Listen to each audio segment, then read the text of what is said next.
الحمد لله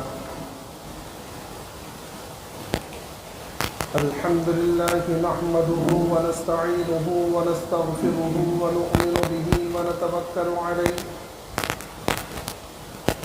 ونعوذ بالله من شرور أنفسنا ومن سيئات أعمالنا من يهد الله فلا مضل له ومن يضلله فلا هادي له ونشهد أن لا إله إلا الله وحده لا شريك له ولا نظير له ولا معين له ولا مطيع له ولا مثال له ولا مثل له ونشهد أن سيدنا وسندنا وشفيعنا وحبيبنا ومولانا محمدا عبده ورسوله أما بعد فقد قال الله تبارك وتعالى في القرآن المجيد والفرقان الحميد فأعوذ بالله من الشيطان الرجيم بسم الله الرحمن الرحيم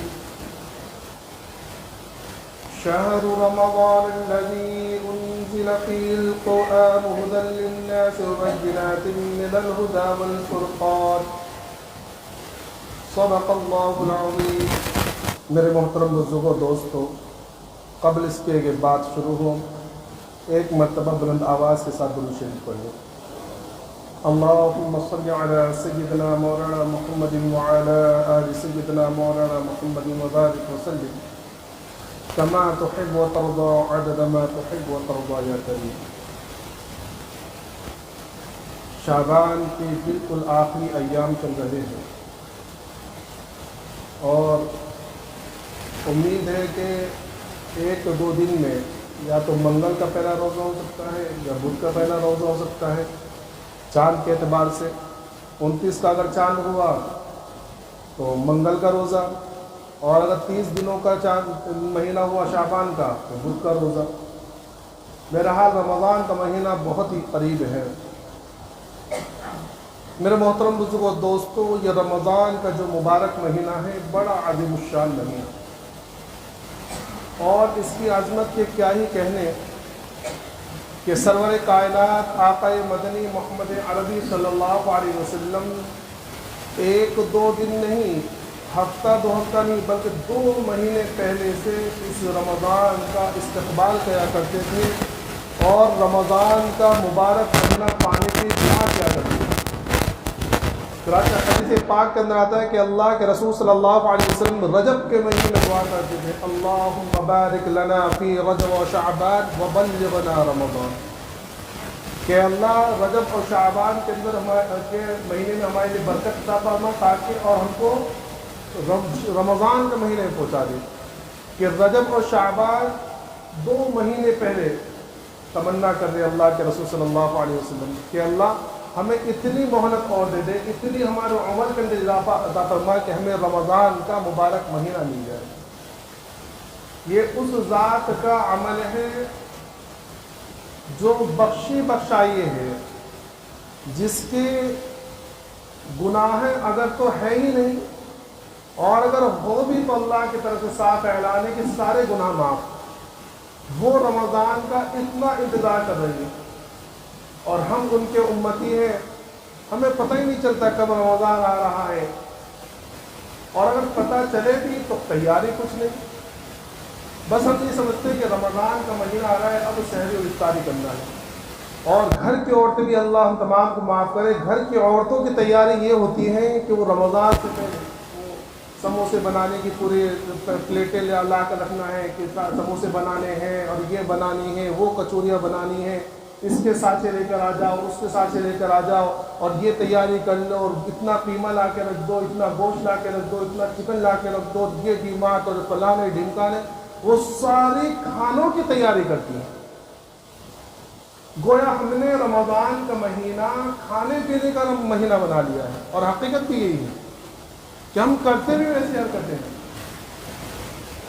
سمجھے کہ رمضان کا مہینہ بالکل کھانے پینے کا مہینہ. اب تو یہ لاؤڈ اسپیکروں کے اوپر جو پابندی لگی اس سے تھوڑا بہت فرق پڑ گیا ہے، ورنہ ہم نے اپنے بچپن میں دیکھا ہے کہ مسجدوں کے اندر سے اعلان ہوتے تھے رات میں. کیا اعلان ہوتے تھے ارے سحری کے وقت میں اتنا وقت بچا ہے، آدھا گھنٹہ باقی ہے، کھانا پینا جو ہے بند کر دو یا کھانا پینا شروع کر دو. اور جب بالکل آخری وقت ہوتا نا، جب بالکل وقت ختم ہونے ہوتا نا، اس وقت اعلان ہوتا زور سے چلا کر کہ کھانا پینا بند کرو، سحری کا وقت ختم ہو چکا ہے. اب سوچو اگر غیر مسلم جو اگر بغل میں رہتے ہیں وہ سوچتے ہیں کہ رات بھر کھاتے پیتے رہتے. 3:30 بجے سے اعلان ہو رہا ہے سحری کرو، اس سے جا کرو. سحری کے لیے اٹھانے کے لیے اعلان، کبھی نمازوں کے لیے اعلان نہیں ہوتا ہمارے وہاں کہ نماز سے وقت ہو گیا ہے آ جاؤ، اذان ہو گئی بس. سحری کے لیے پوری رات بھر چلتا تھا وہ. تو ہم لوگوں نے تو رمضان کے مہینے کو کھانے پینے کا مہینہ بنا لیا ہے. حالانکہ آقا مدنی محمد عربی صلی اللہ علیہ وسلم کی ایک حدیث کا مفہوم الخلاصہ یہ ہے کہ اللہ کے رسول صلی اللہ علیہ وسلم فرمائے کہ یہ مہینہ صبر اور مواسات کا مہینہ ہے، غم خواری کا مہینہ ہے، عبادات کا مہینہ ہے. یہ وہ مہینہ ہے جس میں اللہ کی رحمت کا سیزن اور ہول سیل لگتا ہے. سمجھ میں آ رہا ہے کہ آج کسی کاروباری انسان کو دیکھیں کہ جب اس کا سیزن آتا ہے نا تو اس سے بولیے کہ چلو ذرا گھوم کر آتے ہیں. جیسے سردیوں کا موسم ہے تو سردیوں کے موسم میں جو گرم کپڑے بیچتے ہیں نا، ہمارے ممبئی کے اندر تو کم سردی ہوتی ہے، ورنہ جو یو پی کا یا بہار کا یا علاقے ہوتے ہیں، کشمیر وغیرہ کے جو علاقے تھے جہاں ٹھنڈ زیادہ ہوتی ہے، وہاں کسی گرم کپڑوں کی کاروباری سے ٹھنڈ کے اندر پوچھو کہ چلو بھائی 2-3 دن کے لیے ذرا گھوم کر آتے، تو کیا کہتا ہے نہیں بھائی سیزن چل رہا ہے میرا، سیزن کے ٹائم پہ میں کہیں نہیں جاتا، بات تک نہیں کرتا میں. تو یہ رمضان کا مہینہ یہ عبادات کا سیزن ہے، اللہ کی رحمت لوٹنے کا سیزن ہے. اور ہم اس مہینے کو بالکل بے فکری کے ساتھ اڑا رہے ہیں. کب آیا کب چلا گیا پتہ ہی نہیں چلا. کوئی معمولی تبدیلی ہمارے اندر نہیں آتی ذرا برابر بھی کہ ہاں رمضان کا مہینہ آیا ہے کچھ تو تبدیلی ہو. اور جتنا آگے بڑھتے جا رہے ہیں نا اتنا اور زیادہ غفلت ہوتی جا رہی ہے. حالانکہ ہونا تو یہ چاہیے تھا کہ جتنا قیامت کے قریب ہوتے اتنا عبادات میں اور ہم مسلمان دکھنے میں زیادہ نظر آتے اتنی اور زیادہ دوری. ورنہ آج سے 20-25 سال پہلے جب ہمارے بچپن تھا اس وقت آپ دیکھیں کہ رمضان کا مہینہ آتا تھا تو جو بددین انسان پہ ہوتے تھے وہ بھی اپنے گھروں کے اندر ٹی ویوں پر پردہ ڈال دیتے تھے کہ بس اب 1 مہینہ ٹی وی نہیں چلے گی،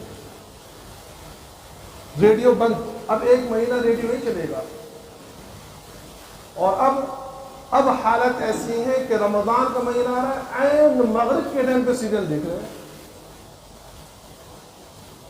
پورا دن بھر جن کو جو ٹی وی نہیں دیکھتے وہ موبائل ہاتھ میں لے کے سیریلیں دیکھ رہے ہیں. CID دیکھ رہا ہے، کوئی کپل شرما کا شو دیکھ رہا ہے. کیوں؟ بس وہ وقت نہیں گزر رہا تھا، میں نے سوچا کچھ یہ دیکھ لیں. ہم وقت گزار رہے ہیں کہ رمضان روزہ گزر جائے اور حقیقتاً ہمارا رمضان اور روزہ گزر ہی جاتا ہے. اردو میں کہتے ہیں نا گزر گئے، فلاں گزر گئے. کیا مطلب؟ کہ فلاں کا انتقال ہو گیا، فلاں فوت ہو گیا. تو رمضان ہم جس طرح گزارتے ہیں تو ہمارا روزہ رمضان گزر جاتا ہے، فوت ہو جاتا ہے، انتقال، کچھ فائدہ نہیں. تو رمضان کا مہینہ تو یہ سیزن ہے کہ جس طرح آپ دیکھیں کہ باہر کے جو موسم آتے ہیں نا تو آپ دیکھیں ہر طرف ہریالی ہریالی، درختوں پر ہریالی اور پہاڑوں پر ہریالی، کھیتوں میں ہریالی، جگہ جگہ ہریالی ہوتی ہے. تو یہ رمضان کا مہینہ یہ اللہ کی رحمت کے بہار کا مہینہ ہے. ہر وقت رحمت برستی ہے. سحری کے وقت رحمت برس رہی ہے، روزے کے درمیان رحمت برس رہی ہے، ہر نماز میں رحمت برس رہی ہے، اور روزے کے افطار کے وقت رحمت برس رہی ہے، رات میں رحمتیں برس رہی ہیں. یہ رحمت کی بہار کا مہینہ ہے اور ہم اس سے فائدہ اٹھانے کو تیار نہیں ہیں. غفلت کی زندگی کہ اللہ کے رسول صلی اللہ علیہ وسلم ترغیب دی ہے کہ یہ رمضان بڑا عظیم الشان مہینہ ہے، اس کی قدر کرو، اس کو رمضان کے اعتبار سے گزارو. حدیث پاک کے اندر آتا ہے صحابہ کرام فرماتے ہیں کہ جب رمضان کا مہینہ آتا تو ہم نبی پاک صلی اللہ علیہ وسلم کے معمولات میں 3 چیزوں کے اندر خاص طور پر اضافہ محسوس کرتے ہیں. کیا اضافہ؟ ایک تو اللہ کے رسول صلی اللہ علیہ وسلم کی عبادت میں اضافہ ہو جاتا. حالانکہ عام دنوں کی عبادت کا معاملہ یہ تھا کہ حتیٰ یتورمت قدما، کہ اتنی عبادت کرتے اللہ کے رسول صلی اللہ علیہ وسلم کہ آپ کے قدم مبارک سوج جایا کرتے تھے، آپ کی پنڈلیوں اوپر ورم چڑھ جاتا، لیکن رمضان میں اور زیادہ عبادت ہو جاتی، اور زیادہ عبادت کے اندر اضافہ ہو جاتا۔ دوسرا کہ اللہ کے رسول صلی اللہ علیہ وسلم خوب داد و دہیش، خوب اللہ کے راہ میں دینا، خوب لٹاتے، کہ عام مہینوں کے اندر تو اللہ کے رسول صلی اللہ علیہ وسلم سخاوت کرتے ہی، لیکن آج کی سخاوت رمضان میں دریا کی طرح بہا کرتی تھی، ہر ایک مستفید ہوتا اس سے۔ اور تیسرا معاملہ کہ اللہ کے رسول صلی اللہ علیہ وسلم کی گریہ وزاری خوب پڑ جاتی، خوب زیادہ دعا کرتے، رات رات بھر اللہ کے سامنے روتے رہتے۔ یہ رمضان کے اندر صحابہ کرام کا مشاہدہ ہے۔ اب اللہ کے رسول صلی اللہ علیہ وسلم کے ان معمولات کے سامنے ہم اپنے آپ کو رکھیں کہ کیا ہمارے اندر ان تینوں چیزوں کے اندر کچھ اضافہ ہو رہا ہے؟ کیا عام دنوں کے اندر ہم جو عبادات کرتے تھے ان عبادات کے اندر اضافہ ہو رہا ہے؟ کیا ہم جو عام دنوں کے اندر صرف فرائض پر اکتفا کرتے تھے، رمضان کے اندر ہم وہ نوافل پڑھ رہے ہیں؟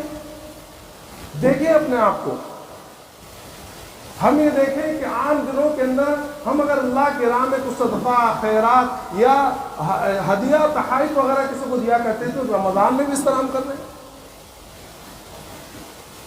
کیونکہ یہ مہینہ تو غمخواری کا ہے، مواسات کا ہے، ایک دوسرے کو دینے کا، غریبوں کا خیال کرنے کا، پڑوسیوں کے خیال کرنے کا، کہ اللہ کے رسول کے معمول خوب لٹاتے، رمضان کے اندر خوب لٹاتے۔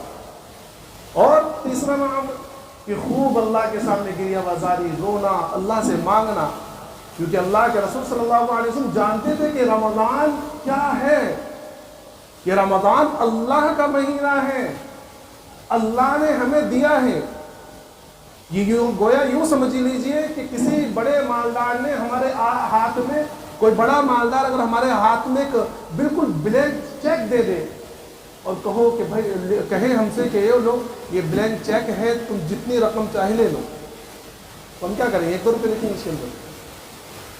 ہم یہ سوچیں گے کہ اگر وہ کروڑ پتی ہے تو ہم کم از کم لاکھ تو لکھیں، یا جتنی ہماری ضرورت سے زیادہ لکھیں اگر وہ دینے پر آمادہ ہو۔ تو یہ رمضان اللہ کی طرف سے بلینک چیک ہمارے پاس، اور اللہ نے فرما دیا کہ بس جتنا تم لکھوانا چاہو، جتنی عبادت کر سکو کرو، اور ایسا بھی نہیں کہ جتنا تم کرو گے میں اتنا ہی دوں گا، اللہ نے ریٹ بھی بڑھا دیے۔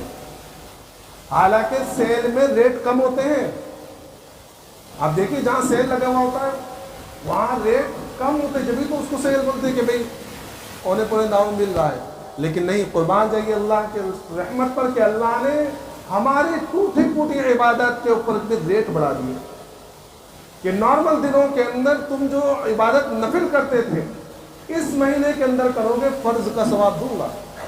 تم چاش پڑھو گے، چاش کا ثواب عام مہینوں کے اندر نفل کا ہے، میں تمہیں اس مہینے کے اندر عام دنوں کے فرض کے برابر ثواب دوں گا، اور اس مہینے میں ایک فرض ادا کرو گے میں تمہیں 70 فرض کا ثواب عطا فرماؤں گا۔ یہ اللہ کی رحمت ہے رمضان میں۔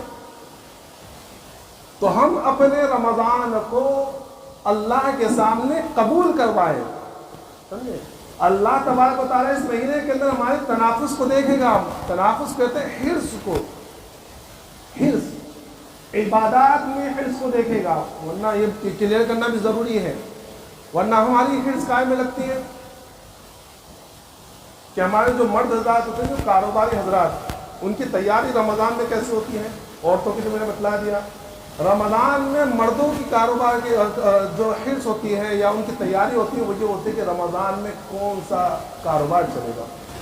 جو عام دنوں کے اندر صرف ملازمت کرتے تھے نا اور 5 بجے کے بعد گھر پر آ جایا کرتے تھے، وہ رمضان میں کیا کرتے؟ 5 بجے کے بعد گھر پر آ کے خالی نہیں بیٹھے، وہ سوچتے کہ رمضان میں کچھ نہ کچھ کریں گے، کیا کریں؟ عبادت نہیں، وہ رمضان میں بعد میں فروٹ لگائیں گے، ٹی شرٹ بیچیں گے، شرٹ بیچیں گے، تو اپنے کاروباری مشغولیات بڑھاتے ہیں، عبادات نہیں بڑھ۔ کتنے لوگوں کو آپ دیکھیں کہ عام دنوں کے اندر جو کاروبار یا ملازمت سے تھک جایا کرتے تھے، وہ لوگ بھی رمضان کے اندر ملازمت سے آنے کے بعد دوسرے کاروبار اپنے علاقے میں چھوٹے موٹے کھول لیتے۔ کیا؟ رمضان کا مہینہ، سیزن کا مہینہ، ارے اللہ کے بندے، سیزن عبادات کا تھا، کاروبار کا سیزن نہیں۔ کاروبار تو ہمیں گھٹانے تھے۔ رمضان کی تیاری کا مطلب یہ ہے کہ رمضان سے پہلے ہم اپنے کاروباری مشاغل کو کم کریں ہم، کہ اگر ہم رمضان سے پہلے 8 گھنٹہ کام کرتے تھے یا دکان کو 12 گھنٹے دیتے تھے، تو کوشش کریں کہ ہم رمضان میں اس کو 4-5 گھنٹے کم کریں۔ لیکن ہم مشغولیات بڑھا رہے ہیں، اپنے کاروبار بڑھا رہے ہیں۔ تو میرے محترم بزرگ دوستو، یہ رمضان کا مہینہ آنے والا ہے، یہ بڑا عظیم الشان مہینہ، ثواب کمانے والا مہینہ۔ اور اللہ کے رسول صلی اللہ علیہ وسلم نے اس کی حدیث میں فرمایا، حضرت سلمان فارسی سے مروی، کہ جو شخص اس رمضان کے مہینے میں کسی شخص کو افطار کرائے تو اللہ تبارک و تعالیٰ اس کی مغفرت فرماتے ہیں اور اس کے روزے میں بالکل کوئی کمی نہیں کرتے۔ تو صحابہ کرام اس کو حالت ذرا خراب تھی، تنگ دستی کا عالم۔ تو صحابہ کرام نے پوچھا کہ یا رسول اللہ، ہم میں سب کو ہر کوئی تو یہ جو ہے طاقت نہیں رکھتا کہ کسی کو افطار کرا دے۔ تو اللہ کے رسول صلی اللہ علیہ وسلم نے اور آسانی کر دی، فرمایا کہ جو کسی کو ایک کھجور ہی دے دے، دودھ کا ایک گھونٹ پلا دے، بلکہ پانی کا ایک گھونٹ پلا دے، اس کو بھی یہ ثواب ملے گا۔ تو جو کتنا اللہ کے رسول اور اللہ تبارک و تعالیٰ نے رمضان کے مہینے کو آسان کر دیا کہ تم کماؤ تو صحیح، تم دکھاؤ تو صحیح، میں تمہاری بخشش کروں گا، تم مجھے اپنا عمل بتاؤ۔ لیکن میرے محترم دوستو، یہ مبارک مہینہ ہمارا ایسے گزر جائے، یہ تو اچھی بات نہیں ہے۔ یہ تو اللہ کا مہینہ ہے، تو اس مہینے کے اندر ہم تیاری کریں، خوب ابھی سے تیاری کریں کہ ہم رمضان کے اندر میں کیا کرنا ہے۔ کہ سب سے پہلے اپنے مشاغل کے اندر دیکھیں کہ ہم جو کام کر رہے ہیں، جو کام ہمارے ہو رہے ہیں، ان میں سے کون سے کام کو رمضان کے بعد میں مؤخر کر سکتے ہیں۔ اگر ایسے کام ہیں تو ان کو بالکل ڈیلیٹ کر دیں کہ یہ رمضان کے اندر یہ کام نہیں کرنے، وہ رمضان کے بعد کے لیے۔ اگر ہم کاروباری ہیں تو اپنے دکان کے اوقات کے اندر کمی کر دیں۔ خاص طور پر اصل میں ہمارا کیا ہے مسئلہ مان گیا کہ جو چیز اللہ کے ذمہ تھی وہ ہم نے اپنے ذمہ لے لی، اور جو ہمارے ذمہ تھی وہ اللہ کے سپرد کر دی۔ عبادات اور مغفرت کروانا یہ ہمارے ذمہ تھا کہ ہم خوب عبادت کریں، اللہ سے اپنی مغفرت کرا کر لے کہ اللہ مغفرت کر دے۔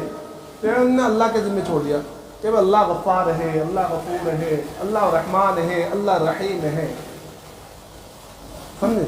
اور رزق کا ذمہ اللہ نے اپنے ذمہ لیا تھا کہ رزق میں دوں گا، تو وہ ہم نے اپنے ذمہ لے لیا۔ اب تو بتاؤ، جو چیز اللہ کرنے والے تھے، جو اللہ کی کرنے والے کا اللہ کا دینے والے تھے، وہ جب ہم اپنے ذمہ لیں گے تو ہم کر سکتے ہیں۔ اب ہم نے ذہن بنا لیا کہ نہیں بھائی، کاروبار جو ہے یا ہمارے پاس جو روزی ملتی ہے، یا جو ہمارے جو کاروبار ہوتا ہے، گراہک جو آتے ہیں وہ مغرب میں ہی آتے ہیں یا عشاء کے بعد آتے ہیں۔ تو جب ہم یہ سوچ لیتے ہیں تو واقعی اللہ اس ٹائم بھیجتا ہے۔ ورنہ اگر ہم یہ کریں گے کہ نہیں، یہ مہینہ تو عبادات کا ہے، میں صبح میں دکان جلدی کھولوں گا، شام میں جلدی بند کروں گا، تو جتنی مقدر کی روزی ہے وہ ہمیں ہر حال میں مل کر رہے گی۔ اسی لیے حدیث پاک کا مفہوم ہے کہ انسان کے مقدر کی روزی اس کو اس طرح تلاش کرتی ہے جس طرح انسان کی موت تلاش کرتی ہے۔ اور دنیا کے اندر آج تک موت سے کوئی نہیں بچ پایا، کوئی شخص ایسا نہیں کہ جو موت سے بھاگ سکے۔ اللہ نے چیلنج کیا، اینما تکونوا یدرککم، کہ جہاں بھی تم جاؤ موت تمہیں آ کر پکڑے گی۔ تم چاہے بڑے قلعے میں چھپ جاؤ، بڑے بڑے برجوں کے اندر چلے جاؤ، زمین سے دور ہٹ جاؤ، آسمان پر پہنچ جاؤ، زمین کے تہ کے اندر گھس جاؤ، موت وہاں آئے گی۔ تو جیسے موت ہر حال میں آئے گی، ویسے ہی رزق مقدر کا ہر حال میں ملتا رہے گا۔ اب اس مقدر کی چیز کے لیے ہم اپنی عبادات کو چھوڑ دیں، اللہ سے غفلت برتے کیسے چلے گا؟ تو رمضان کے اندر اپنے آپ کو اللہ کے سپرد کر دیں۔ ایک مہینہ صرف ایسا گزار کے دیکھیں جو اللہ کی مرضی کا ہو۔ یقین جائیں، علماء اور فقہاء نے یہ بات لکھی ہے کہ رمضان کا مہینہ یہ قلب ہے ساری زندگی کا، یا یوں سمجھ لیے سال بھر کا قلب ہے۔ اگر اس رمضان کے مہینے کو ہم نے اللہ کی اطاعت میں گزار دیا تو پورے 11 مہینے اللہ کے عبادت میں گزار دیا، اللہ وہ راہ آسان کر دے گا۔ اور اگر اس رمضان کے مہینے کے اندر ہم نے غفلت برتی اور غفلت کے ساتھ زندگی گزاری تو پورے 11 مہینے کی ایسی زندگی گزری۔ اس لیے علماء امام غزالی رحمۃ اللہ علیہ یہ روزے کے رموز و اسرار کو بیان کرتے فرماتے ہیں کہ دیکھو روزے کی 3 قسمیں ہیں، ایک عمومی روزہ، ایک خصوصی روزہ اور ایک نہایت خصوصی روزہ، ایک نارمل، ایک اسپیشل اور ایک ویری اسپیشل۔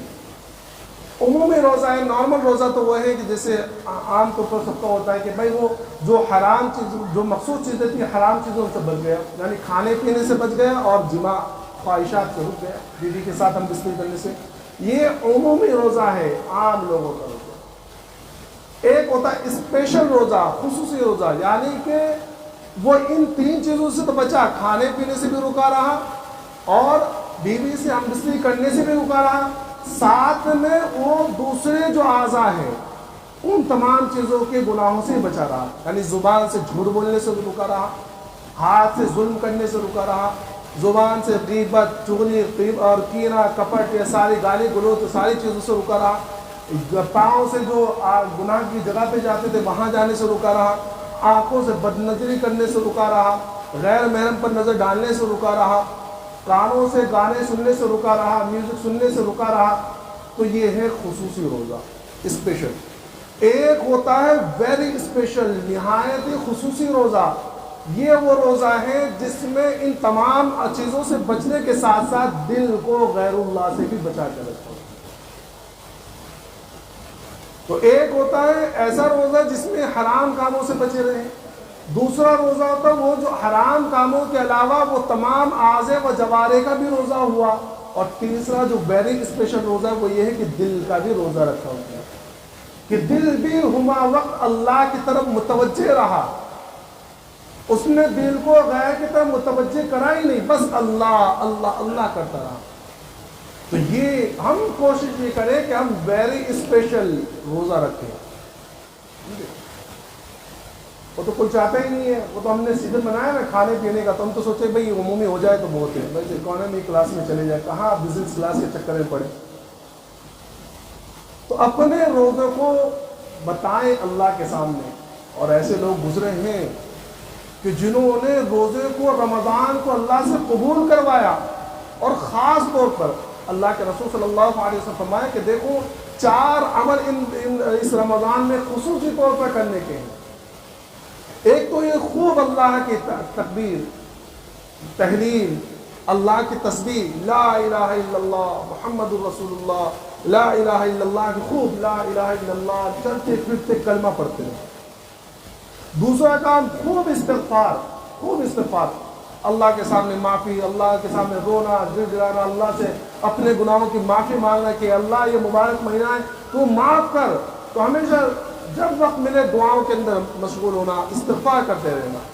اور فرمایا 2 چیزیں، 2 یہ ہو گئی، آخر کی 2 چیزیں اس کے بارے میں اللہ کے رسول نے فرمایا کہ ان سے تو کچھ بچاؤ ہے ہی نہیں، چارے کا ہے نہیں ان کی بنا، کیا کہ خوب اللہ کی جنت کی طرف، کہ اللہ سے خوب جنت مانگے، جنت الفردوس کا اللہ سے دعا کرے، اور جہنم سے پناہ۔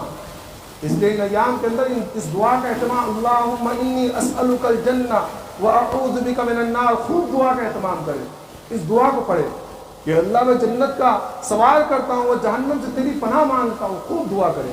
تو یہ 4 اعمال خصوصی طور پر، اور اس کے علاوہ اس مہینے کے اندر قرآن شریف کی تلاوت، قرآن شریف کو رمضان سے خصوصی تعلق ہے۔ سب سے پہلی چیز تو یہ ہے کہ رمضان کے اندر ہی قرآن شریف کا نزول ہوا، 17 رمضان کے اندر۔ اس کے علاوہ جتنی بھی کتابیں ہیں آسمانی، تورات، زبور، انجیل، جو صحائف ہیں، جو صحیفے دیے گئے ہیں، جیسے ابراہیم علیہ السلام کو صحیفے دیے گئے، موسیٰ علیہ السلام کو تورات کے نازل ہونے سے پہلے صحیفے دیے گئے، تو یہ ساری کتابیں اور سارے صحیفے جو ہیں رمضان ہی میں نازل کیے گئے۔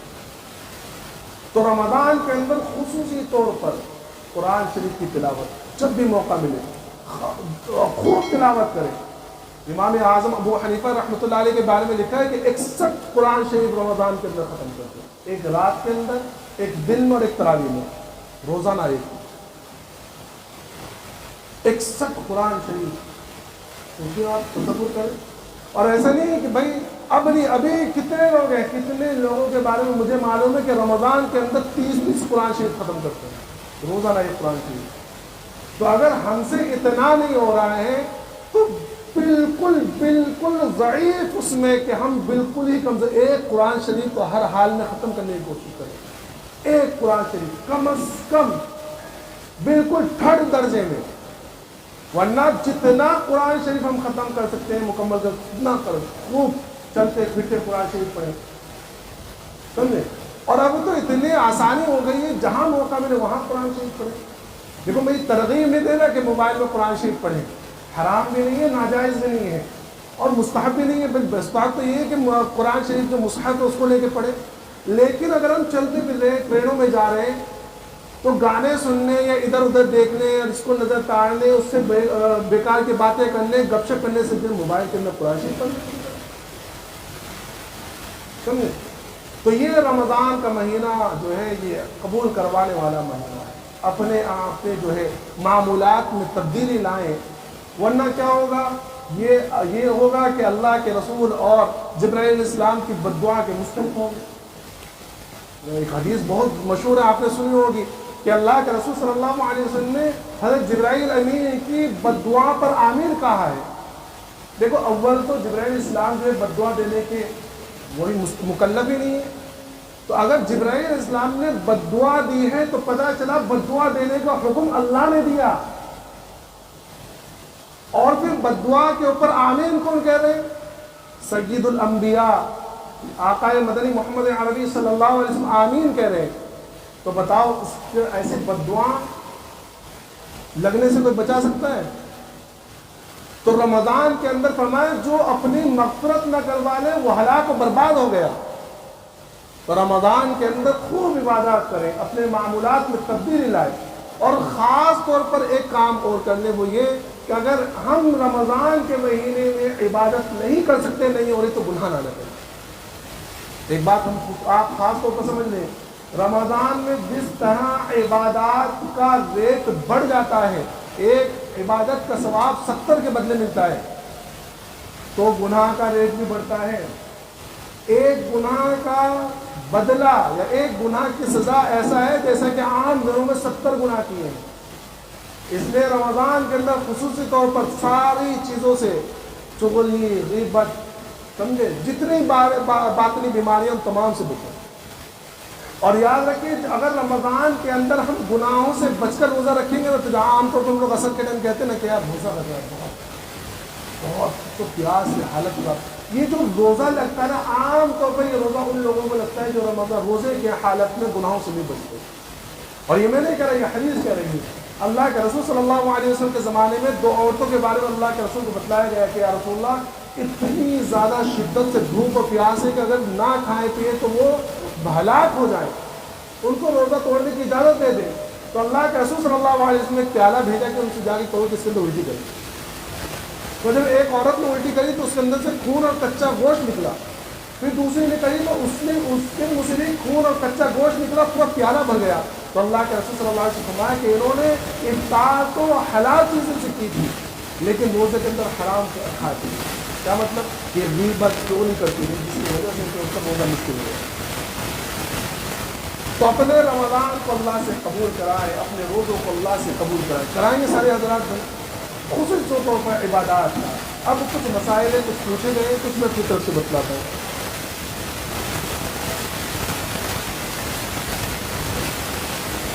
دیکھو کچھ سوال تو ایک پیج تو یہ ہے کہ کیا عورتیں جماعت سے تراویح کی نماز پڑھ سکتی ہیں؟ بھائی عورتوں کی نماز جماعت تو ویسے ہی مکروہ تحریمی ہے, ویسے ہی ناپسندیدہ ہے. تو جب عام نمازیں مکروہ ہے تو یہ تراویح کی نماز تو ویسے بھی سنت موقعہ ہے, تو ویسے بھی مکروہ ہوگی. سمجھے.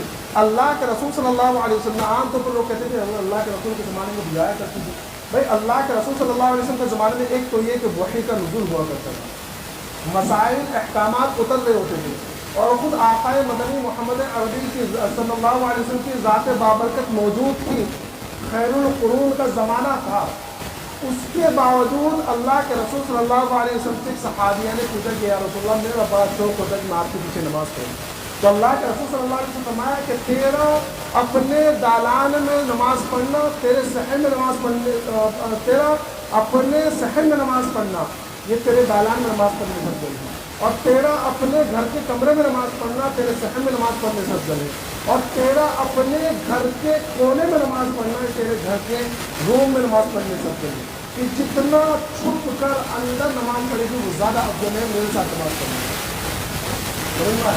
اور پھر اس کے بالکل قریب ہی ابھی صحابہ کرام موجود ہیں، سیدہ عائشہ صدیقہ رضی اللہ تعالیٰ فرماتی ہے کہ آج جو حالات ہو گئے ہیں، اگر یہ حالات اللہ کے رسول صلی اللہ علیہ وسلم دیکھ لیتے تو اپنی زبان بال کو باقاعدہ بنا کر دیتے ہیں،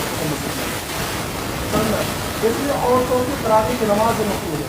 ہاں ایک شکل یہ ہے کہ مسجد میں جائیں، اپنے گھر کے اندر اپنا محرم کوئی ہو، سمجھنا ہے، اور اس کے پیچھے نماز پڑھ رہی ہو تو جائے،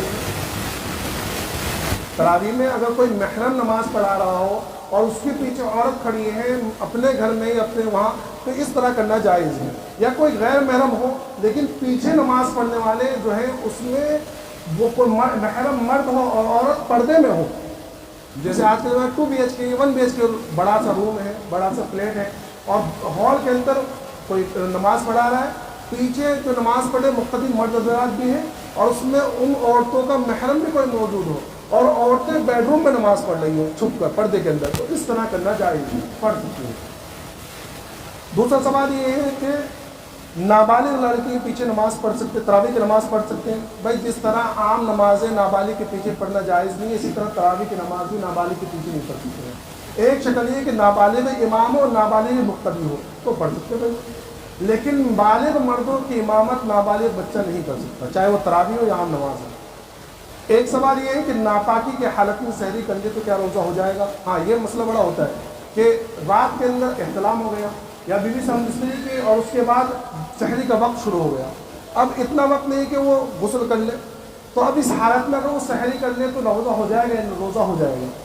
سحری کے لیے پاکی ہونا شرط نہیں ہے، روزے کے لیے سحری یا روزے کے لیے پاکی ہونا شرط نہیں ہے، اگر اس حالت میں روزہ شروع بھی ہو گیا تو بھی روزہ ہو جائے گا، لیکن بہتر طریقہ یہی ہے کہ جلد سے جلد جو ہے غسل کر لے، پاکی حاصل کر لے۔ سمجھ میں آ رہا ہے مسئلہ بھائی؟ منڈا ہلایا کرو یار، مجھے سمجھ نہیں آتی آپ لوگ۔ ایک مسئلہ یہ ہے کہ تراویح کی دعا پڑھنا ضروری ہے یا نہیں، یا عام طور پر جو ہمارے وہاں لکھی رہے تو سبحان الملک القدوس۔ دیکھو تراویح کی کوئی دعا جو ہے یہ مستقلاً حدیث پاک میں ثابت نہیں ہے، جو ہم لوگ تربیت پڑھتے ہیں 4 رکعت کے بعد میں، وہ کوئی حدیث پاک سے ثابت نہیں ہے۔ 4 رکعت کے بعد میں جب ہم بیٹھتے ہیں اس میں تیسرا کلمہ بھی پڑھ سکتے ہیں، 14 کلمہ بھی پڑھ سکتے ہیں، قرآن شریف کی تلاوت بھی کر سکتے ہیں، بلکہ اس پہلے کے زمانے میں امام مالک رحمۃ اللہ علیہ جس زمانے میں، اس زمانے میں کے اندر مدینے کے اندر یہ معمول تھا کہ تربیت کے اندر، یعنی یہ سنت ہے تراویح، جو بیچ میں ٹائم ملتا ہے 4 رکعت، اس میں وہ لوگ 4 رکعت اور نفل پڑھا کرتے تھے، تو یہ سارے اعمال ہم کر سکتے ہیں، اور اگر یہ دعا پڑھ لیں تو بھی کوئی حرام ناجائز نہیں، اس میں اللہ کی تعریف ہی ہے بھائی۔ ہاں اس کو ضروری سمجھنا اور امام کا زور سے پڑھنا سبحان الملک القدوس، اور امام اگر نہ پڑھے تو پیچھے والے بولے گا امام کا دعا نہیں پڑھتی، تو اس طرح کرنا جائز نہیں، دعا کو ضروری سمجھنا یہ صحیح نہیں ہے۔ ایک مسئلہ یہ بھی کل ہی ہمارے سامنے آیا تھا، یہ کہ اگر کوئی شخص جاب وغیرہ کرتا ہے یا دیر ہو گئی اس کو آ کر، اس کی عشاء کی نماز جماعت سے چھوٹ گئی، عشاء کی نماز جماعت سے چھوٹ گئی، تو اب وہ تراویح کے بعد میں وتر کی نماز جماعت سے پڑھ سکتا ہے یا نہیں پڑھ سکتا؟ بھائی جس کی نماز عشاء کی چھوٹ گئی جماعت سے، اب وہ آئے سب سے پہلے اپنی عشاء کی نماز پوری کرے، پھر تراویح کے اندر شامل ہو جائے اور امام کے پیچھے پھر وہ نماز پڑھ سکتا ہے، وتر کی نماز، کوئی منع نہیں ہے، وتر کی نماز بھی جماعت کے ساتھ امام کے ساتھ پڑھنے میں پڑھ سکتا ہے، کوئی منع نہیں ہے۔ ایک چیز یہ ہے کہ آنکھ میں دوائی ڈالنے سے روزہ ٹوٹ جاتا ہے یا نہیں؟ دیکھو آنکھ میں دوائی ڈالنے سے روزہ نہیں ٹوٹتا، ہاں کان میں اور ناک میں دوائی ڈالنے سے روزہ ٹوٹ جاتا ہے۔ اصل مسئلہ یہ ہے کہ جوف معدہ جو ہوتا ہے نا، معدے کے اندر کوئی کسی چیز کے پہنچنے کی وجہ سے روزہ ٹوٹتا ہے۔ تو آنکھ میں جو دوا ڈالتے ہیں نا وہ معدے میں نہیں پہنچتی، ہاں کان میں اور ناک میں جو دوا ڈالتے ہیں وہ معدے میں پہنچتی ہے۔ تو اس لیے آنکھ میں دوائی ڈالنا، سرما لگانا، پانی ڈالنا، اس سے روزہ نہیں ٹوٹتا۔ کان میں دوائی ڈالنے سے اور ناک میں دوائی ڈالنے سے روزہ ٹوٹ جاتا ہے۔ ایک سوال یہ ہے کہ کن حالت میں روزہ توڑنا یا نہ رکھنا جائز ہے؟ دیکھو 9 چیزیں ہیں۔ سفر کی حالت میں روزہ نہیں رکھے تو گنہگار نہیں ہوگا، لیکن اگر سفر میں مشقت نہ ہو تو بہتر یہ کہ روزہ رکھیں۔ جیسے عام طور پر آج کل کا زمانہ ہے، ٹرینوں کا زمانہ ہے، کوئی زیادہ سفر میں مشقت نہیں ہوتی تو اس حالت میں روزہ رکھنا چاہیے، لیکن اگر سفر میں مشقت ہے تو روزہ نہیں رکھ کے چلے گا۔ شدید بیماری ہو، بہت زیادہ سخت بیماری ہو، لیکن وہ بیماری ایسی ہو کہ ڈاکٹر کو، مسلم ڈاکٹر یہ کہے کہ اگر تم یہ روزہ رکھو گے اس بیماری کی حالت میں تو تمہاری جان جا سکتی ہے، یا کوئی تمہارا عضو حصہ جو ہے بدن کا وہ خراب ہو سکتا ہے، تو اس حالت میں روزہ توڑنا نہ رکھنا جائز ہے۔ جیسے کہ جب میری بیماری کی حالت میں چل رہی تو مجھے ڈاکٹر نے کہا تھا روزہ نہ رکھنا، تو زندگی میں پہلی مرتبہ ایسا ہوا تھا کہ رمضان میں روزہ نہ رکھوں، تو پورا رمضان گزرے لیکن دل نہیں مانا، تو میں نے آخری جو ایام تھے 5 دن میرا روزہ رکھ لیا۔ اب جب میں ڈاکٹر کے پاس بعد میں گیا تو ان 5 دنوں کے اندر میرے 2.5 کلو وزن کم ہو گیا، اور اس میں میرے کیمو چل رہے تھے۔ تو اگر کوئی ڈاکٹر یہ کہے کہ روزہ رکھنے کی وجہ سے تمہارا عضو خراب ہو جائے گا، بیماری بہت زیادہ بڑھ جائے گی، تو اس حالت میں روزہ نہیں رکھنی جائز ہے۔ حاملہ عورت اگر کوئی ڈاکٹر یہ کہے کہ حمل پر نقصان ہو سکتا ہے، بچوں کو نقصان ہو سکتا ہے اور یا ماں کو نقصان ہو سکتا ہے، جان جا سکتی ہے، تو اس حالت میں روزہ چھوڑ سکتی ہے۔ اسی طرح دودھ پلانے والی عورت اگر دودھ پلانے کی وجہ سے اس کو کوئی نقصان ہو، یعنی کہ وہ بیماری بڑھ جائے یا بہت زیادہ تکلیف ہو سکتی ہے، بچہ تکلیف آ سکتا ہے، تو روزہ چھوڑ سکتی ہے۔ لیکن اگر ہٹی کٹی ہو تو روزہ رکھنا چاہیے۔ یہ بڑی عام طور پر عورتیں یہ اس کو سمجھ کے روزہ چھوڑ دیتی ہیں۔ اسی طرح بھوک پیاس شدت سے ہو، دیکھو بھوک پیاس شدت کا مطلب یہ ہے کہ بالکل مرنے کے قریب ہو گیا ہو تو روزہ توڑ سکتا ہے، ورنہ صرف یہ کہ بہت تیز بھوک رہی ہے جسے میرا روزہ توڑ دیا، اس طرح جائز نہیں ہے۔ ہلاکت کا اندیشہ ہو، کوئی ڈر ہو، یا عقل خراب ہونے کا یعنی بے ہوشی ہو، پاگل ہو جائے، تو اس حالت میں روزہ توڑ سکتا ہے یا نہیں چھوڑ سکتا ہے، دونوں۔ اسی طرح کسی نے مجبوری میں جان بوجھ کے کچھ کھلا دیا کہ کھا لینے تو جان سے مار دوں گا، جان سے مار دوں گا، یا ہاتھ کاٹ دوں گا، یا ہاتھ توڑ دوں گا، پیر توڑ دوں گا، اور یقین بھی ہو کہ ایسا کر لے گا، تو اس حالت میں روزہ توڑ سکتے ہیں۔ صرف دھمکی سے روزہ نہیں توڑ سکتے۔ دوسری چیز، ایک عام طور پہ یہ بات کر کے اپنی بات ختم کروں گا، آئندہ مسئلہ آئندہ بیان کروں گا، کہ عام طور پر ہمارے جو سروس کرنے والے لوگ ہیں یہ لوگ روزہ نہیں رکھتے۔ کیوں نہیں رکھتے؟ کہ بھائی روزہ رکھا نہیں جاتا، تو یہ لوگ روزہ نہیں رکھتے، تو بھائی اس طرح کرنا جائز نہیں ہے، حرام ہے۔ روزہ رکھیں، روزہ رکھنے کے بعد وہ جاب پہ بھی جائے، اب جانے کے بعد اگر وہ کام کر رہے ہیں، بہت زیادہ شدید پیاس بھوک لگی کہ اب بالکل وہ برداشت کے باہر ہے، تو روزہ توڑے۔ روزہ چھوڑنا اس کے لیے جائز نہیں ہے، روزہ توڑنا جائز ہے۔ یہ مسئلہ سمجھ میں آ رہا ہے آپ کو؟ وہ روزہ رکھے، روزہ رکھے، روزہ رکھنے کے بعد جب اب روزہ بچانا مشکل ہو گیا تو روزہ توڑے، ورنہ عام روزے داروں کی طرح وہ اٹھے، سحری کرے، روزے کی نیت کرے، اور اس کے بعد جب مشکل ہو تو روزہ توڑے، ورنہ یہ سوچ کے کہ بھائی مجھ سے روزہ رکھا نہیں جاتا، روزے کو چھوڑ دے، یہ جائز نہیں ہے۔ سمجھ میں آ رہا ہے؟ ارے بولو بھائی۔ ہاں ایک مسئلہ ہو کہ نیت کرنا یہ ضروری ہے، ہر روزے کے لیے الگ الگ، لیکن زبان سے کہنا ضروری نہیں ہے۔ افطار کرنے اسی وقت میں نیت کرنے کہ میں کل روزہ رکھوں گا، یا رات میں نیت کرنے میں کل روزہ رکھوں گا تو بھی ہو جائے گا۔ تو نیت کرنا ضروری ہے، ہر روزے کے الگ الگ نیت کرنا ضروری ہے، لیکن زبان سے کہنا ضروری نہیں ہے۔ بلکہ بعض فقہاء نے یہاں تک لکھا ہے کہ سحری بھی روزے کے قائم مقام ہے، سحری بھی روزے کے قائم مقام ہے۔ اس کے علاوہ اگر کسی شخص نے بالکل نیت کرا ہی نہیں، بالکل نیت ہی نہیں کیا، اور آدھا دن گزر گیا، تو آدھا دن گزرنے سے پہلے اگر نیت کیا ہے تو روزہ ہو جائے گا، اور اگر آدھا دن گزرنے کے تک اس نے نیت نہیں کیا تو چاہے پورا دن بھوکا پیاسا اس کا روزہ نہیں ہوگا۔ سمجھ میں؟ اسی طرح سحری کرنا روزے کے لیے ضروری نہیں ہے، اگر سحری نہ ہو، ٹائم گزر گیا تو بغیر سحری کے لیے بھی روزہ رکھیے۔ یہ کچھ مسائل تھے، اللہ تبارک و تعالیٰ تمام کو کہنے سننے کے ساتھ عمل کی توفیق عطا فرمائے۔ وآخر دعوانا الحمدللہ رب العالمین۔